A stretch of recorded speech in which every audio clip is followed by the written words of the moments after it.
பரிகாரம் வந்துங்க 6 வாரம் வரணும். வேண்டிக்கணும். எந்த வந்தாலும் சரி, கல்யாணம், குழந்தை பிறக்கிறது, வேலை கிடைக்கிறது, எல்லாமே நம்ம நினச்சிது வேண்டிக்கணும். 6 வாரம் தொடர்ந்து வரணும். 6 வாரம் வந்து 2 எலுமிச்சம்பழம் வாங்கிட்டு வரணும். ஒன்று வந்து அம்மா கிட்ட வச்சுட்டு 1 வீட்டுக்கு கொடுப்பாங்க, நம்ம வீட்டில் எடுத்து வைக்கணும். மறுவாரம் வரும்போது 1 அதை எடுத்துட்டு வந்துட்டு இன்னொரு 2 வாங்கி வந்து இங்கே போட்டு திருப்பி அந்த 1 புதுசு திருப்பி தருவாங்க. அந்த மாதிரி 6 வாரம் வரும். 6வது வாரம் பால் காசும்போது பச்சைக்கருப்பு ஏலக்காய் போட்டு பால் காசி இந்த இடத்துல வந்து எல்லாரும் கொஞ்சம் கொஞ்சம் பிரசாதமாக தரும்.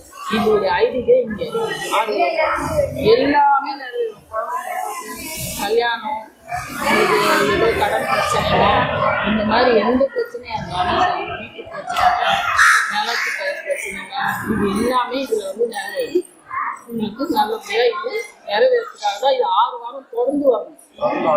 தொடர்ந்து 6 வாரம் வரணும். 1 வாரம் 2 வாரம் விட்டுட்டு திருப்பி தொடரணும்னா அப்படி வந்தால் போதும்.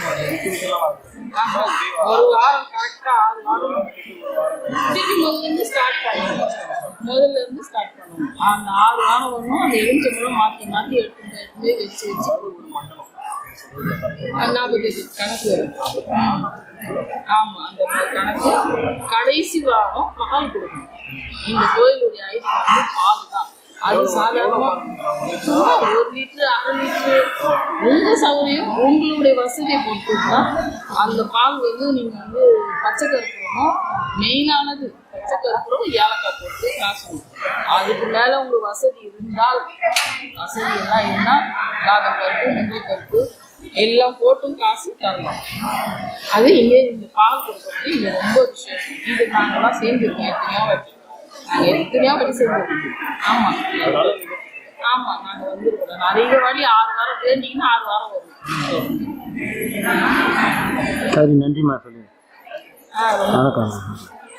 மாங்காடு அம்மன் வந்து